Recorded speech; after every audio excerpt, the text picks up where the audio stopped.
So recently, though it wasn't reported here, there were negotiations with Australia to establish what's called a free trade agreement. There's nothing to do with free trade, and certainly not an agreement, but that's what those things are called.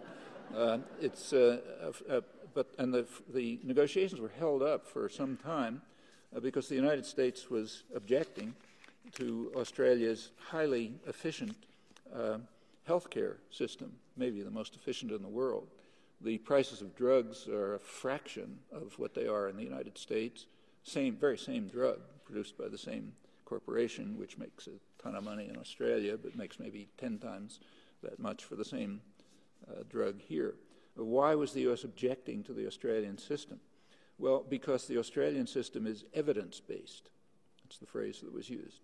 That means if a pharmaceutical corporation wants to advertise, by showing a sports hero saying, this drug is, ask your doctor if this drug is good for you, it's good for me, or something like that, often not even telling you what it is, they're not allowed to do that. They have to provide evidence that the drug actually does something, that it's better than some cheaper thing that's already on the market. And that evidence-based approach, the U.S. negotiators argued, is interference with free markets because corporations must have the right to deceive. That's crucial.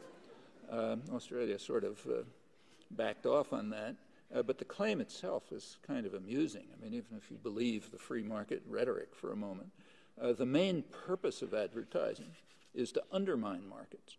If you go to graduate school and you take a course in economics, you learn that markets are systems in which informed consumers make rational choices. That's what's so wonderful about them. But that's the last thing that the state corporate system wants. It is spending huge sums to prevent that, which brings us back to the viability of American democracy.